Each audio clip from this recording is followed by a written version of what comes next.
का दिख रहा है, नजर क्या आ रहा है? बस अब रोज ही हम बताते हैं चुनाव का माहौल, और आप लोगों को भी जमीनी हकीकत पता है कि जो व्यक्ति 10 साल से, आप लोग पत्रकार मान लें, नेता तो झूठ बोलते हैं, नेता मंचों से बहुत बड़ी बातें करते हैं, और मेरे सबसे बड़े गवाह तो आप पत्रकार साथियों की, जो मेरे कार्यों को आप लोग दिखाते रहे हैं 10 सालों में, कि कहाँ मैं पानी में अनाज बांट रहा हूँ, कहाँ कटान पर राहत दे रहा हूँ, कहाँ मैं दवाई दे रहा हूँ, इलाज करा रहा हूँ, विदेश से ला रहा हूँ।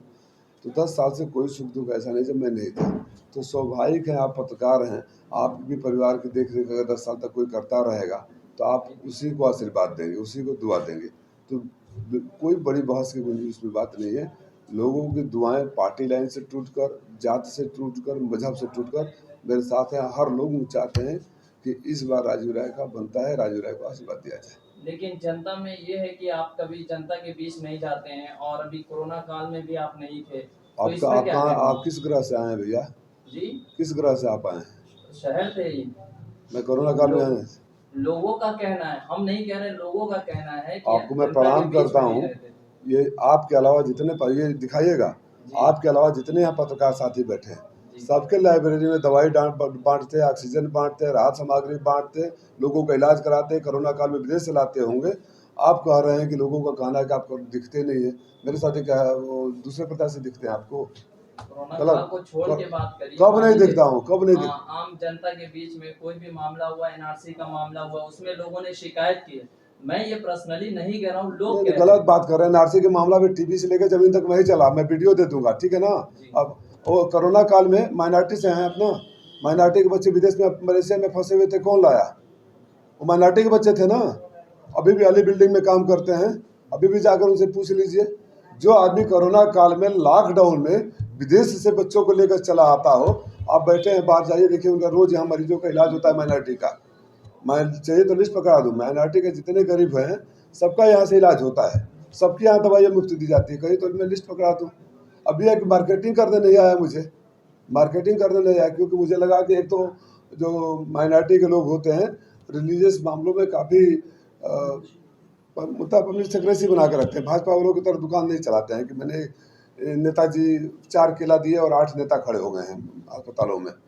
ओम प्रकाश जी कहते हैं कि समाजवादी पीडीए की बात करती है, और पीडीए का जहाँ तक मामला है तो उन्होंने हमें भगाया, पल्लवी को भगाया, चंद्रशेखर को भगाया।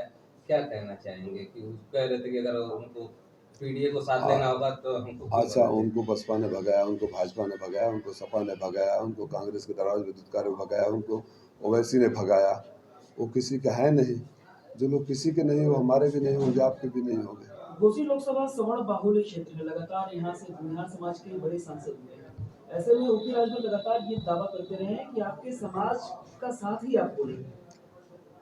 आप ग्राउंड रिपोर्टिंग कर लीजिए। ओम प्रकाश राजभर को तो मैंने बोल दिया, मनोरंजन मंत्री हैं। इनके दावे आप लोगों ने उपचुनाव में भी देखा था, इनके दावे आपने उपचुनाव में भी देखा था, इनके दावे हर चुनाव में देख रहे हैं।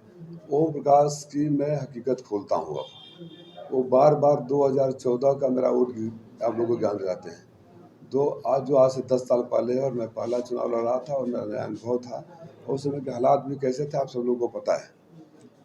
इनकी हकीकत ये है कि माननीय ओम प्रकाश राजभर जी की पार्टी पिछला चुनाव भी यही लोकसभा से लड़ी थी, और उनकी हैसियत ये थी कि 39,000 वोट मिले थे, और बलिया में खाली 35,000 वोट मिले थे। जब आप अपने बूते पर लड़ते हैं तो वही तो आपकी हैसियत होती है ना, और वही वोट किसी को दे सकते हैं या ले सकते हैं, पहली बात। दूसरा, मैं इनका उदाहरण दे रहा हूँ, जब ये हमारे साथ ये दावा करते हैं कि इन्हीं की वजह से पूर्वांचल में सारी सीटें जीती, तो जब हमारे साथ थे 22 में, तो घोसी विधानसभा में कितने हज़ार वोट से जीते थे? 21,000 वोट से जीते थे। और जब उनके साथ हो गए तो हम कितने से जीते? 43,000 वोट से जीते। तो कल्पना कर लीजिए कि अगर यही नुकसान इनके रहने से हमारा हर विधानसभा में रहा होगा तो हमारा कितना नुकसान हो गया।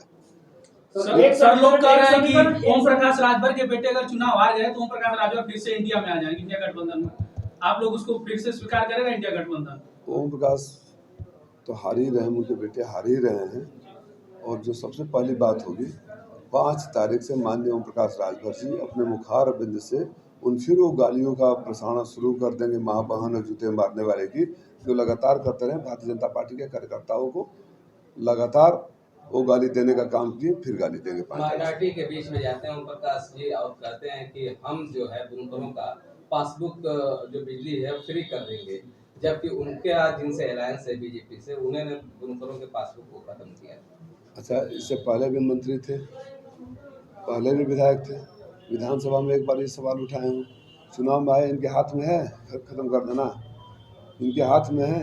ये बुनकर भाई समझ नहीं रहे हैं, बुनकरों की वो हालत इस देश में कर दी गई है। ये खाली परसेप्शन है कि माइनॉरिटी के लोग करते हैं, ये सरकार का भ्रम है। चले जाए मुबारकपुर, सारे सारे कम्युनिटी के लोग करते हैं। आपके पासबुक वाला सिस्टम ख़त्म कर दिया गया, जीएसटी लगा दिया गया, महंगाई बढ़ गई। अब तो यहाँ जरी का काम ख़त्म हो रहा है। बुनकरों के रिहेबिलिटेशन पैकेज जब भी देगी समाजवादी पार्टी के लोग देंगे, और इंडिया गठबंधन की सरकार बनी, इसके लिए चाहे कुछ भी करना पड़े। और मैं फिर आप लोगों से मैं हर जगह कहता हूँ, अगर मौका भगवान ने आशीर्वाद दिया, पहली बार सदन में खड़ा होने का मौका मिलेगा, तो तीन सवाल राजीव राय को होंगे, बुनकरों का, किसानों का और बेरोजगार नौजवानों का। यहाँ के हमारी मऊ की समस्या है। सवाल ये है पत्रकार महोदय लोग कि इस चुनाव में माननीय ओम प्रकाश राजभर जी मुद्दों से भटकाने की बात करते हैं। चुनाव आता है तो बहस आपने क्या किया, अब इस साथी ने कह दिया कि आप गायब थे। आप लोग सारे लोग गवाह हो कि कोई ऐसा महीना नहीं गया जब हम 10 दिन यहाँ नहीं रहे और आप लोगों ने कवरेज नहीं दिया। एक सवाल आप है, आधे उसका कर देने चाहिए, भ्रम नहीं पैदा होना चाहिए। एनआरसी के आज तक के ट्यूब पे जाए, मैं चैनलों से लेके और ज़मीन तक विरोध किया। अब एक सेक्शन, अब ये ओम प्रकाश राजभर जैसे लोग होंगे अब कर रहे हैं। उससे बड़ा उदाहरण क्या होता है, जो मैं कोरोना काल में पुलिस की गाड़ियों में अनाज जा रहा था और राशन जा रहा था, मैं ही दे रहा था ना, जाकर घर में पूछ के तो नहीं जा रहा था, जहाँ से फ़ोन आ रहा था वहाँ जा रहा था, वीडियो भी है सर। और वीडियो भी उसके हैं।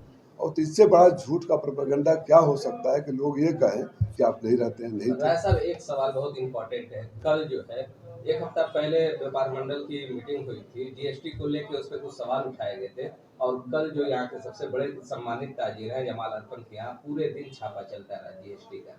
मैंने सरकार से सवाल किए, इस सरकार को सवाल करना पसंद नहीं है। मेरा कोई बैकग्राउंड क्रिमिनल तो था नहीं, मेरे ऊपर छापे इस बात का गवाह है ना, इस बात का गवाह है मेरे ऊपर छापे, और आज तक भी मेरे को प्रताड़ित किया जा रहा है। तो बुझता हुआ चिराग बड़ी तेज भड़बड़ाता है। ये जानने वाली सरकार है, ये भड़बड़ा रही है, और ये सरकार कुछ दिनों की मेहमान है। अरविंद राजभर की नामांकन तमाम दिग्गज आ रहे हैं, डिप्टी सीएम से लेकर तमाम मंत्री। हमारी शुभकामनाएं हैं उनको। मैं आपके नामांकन में सर कौन है? बिल्कुल सादगी से नामांकन होगा। हम नामांकन सादगी से करेंगे, कार्यकर्ता सम्मेलन करेंगे, जहाँ ताकत दिखानी होगी, जो ताकत दिखाएंगे तो सबके होश उड़ जाएंगे। जी बोलिए सर। मेरा एक अनुरोध ये है सारे उम्मीदवारों से कि इधर उधर की बात न की जाए, मस्खरापन न किया जाए, खुद का मजाक न उड़वाया जाए। एक घोसी की जनता 20 सालों से अपने सांसद को देखने के लिए त्रस्त है।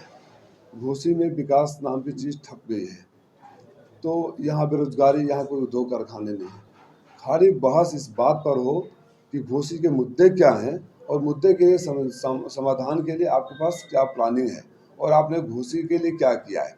जब सवाल ये उठता है कि भाई अगर मैं ये कहता हूँ पत्रकार साथियों कि आपके लिए ये करूँगा, तो मेरा ट्रैक रिकॉर्ड भी तो देखोगे आप कि कभी किया है कि नहीं किया है।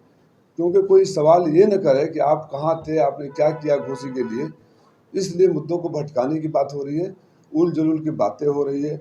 मुझे भी अच्छा नहीं लगता कि मैं माननीय ओम प्रकाश राजभर जी के ऊपर कमेंट करूं, लेकिन उनको बोलने की जो बीमारी है, उल्टा सीधा उटपटांग बोल के वो मजबूर करते हैं दूसरे लोगों को कि उनका मजाक उड़ाएं। सर, बहुत सारे लोग कहते हैं सर कि ओम प्रकाश राजभर बहुत कुछ बोलते रहते हैं और इससे वो लोग नाराज भी हैं, इसके बावजूद जो है उनका रवैया नहीं, बदल लेकिन माननीय नहीं ओम रहा। प्रकाश राजभर जी उनके बच्चे इसी को अपनी ताकत समझते हैं, बयानवीर समझते हैं, बिना बोले रह ही नहीं सकते। आप पत्रकार साथियों को, आप मुझसे सवाल कर रहे हो ना, हर सवाल का जवाब दे रहा हूँ। आप सवाल की क्यों नहीं करते जो आज बड़ी बड़ी बातें करते हैं। मैं उदाहरण दे दूँ, अगर कोई सरकार का नुमाइंदा आकर यहाँ कहता है यहाँ विकास नहीं हुआ है, यहाँ सड़कें खराब है, यहाँ ये है, तो यही लोग उपचुनाव में सड़कें बनाने का वादा करके गए थे। आप इनसे सवाल ये क्यों नहीं करते कि भाई सरकार आपकी है, आप किस भ्रम में, कहाँ से कौन सी दवाई का है। 7 साल से सरकार आपकी है, आपने कुछ नहीं किया, तो आप क्यों करोगे। और आज से पहले आप कहाँ थे। जब व्यक्ति की पहचान जब मुसीबतों में होता है, मेरे तो सारे ऑन रिकॉर्ड है, भाषण नहीं दे रहा हूँ। छोटे भाई ने बोल दिया कि ये वीडियो भी उपलब्ध है कि कोरोना काल में मैं मौत के मुंह में था, मुझे नहीं पता था कि अगले दिन जिंदा रहूँगा, लेकिन यहाँ ऑक्सीजन बट रहे थे, दवाइयाँ बट रही थी। और यहाँ जहाँ आप लोग बैठे हैं, यहीं संतोष राय बैठते हैं सुबह से शाम तक। जो गरीब जिसके पास पैसा नहीं हो उसका इलाज होता है और दवाई खरीद कर दी जाती है। उसमें जात धर्म मजहब पार्टी नहीं पूछा जाता। मैं ये अनुरोध करना चाहता हूँ एक लाइन में कि इस चुनाव में बहस केवल मुद्दों पर हो, विकास के एजेंडे पर हो, आपने क्या किया है और क्या करेंगे उस पर हो। ये मस्खरापन बंद कर दें, ये उल जुलूल की बातें बंद कर दें, और नहीं बंद करेंगे तो उसका अवश्य तगड़ा जवाब मिलेगा, जो मुझे अच्छा नहीं लगेगा कि एक प्रदेश के मंत्री को मैं इस तरह बोल रहा हूँ।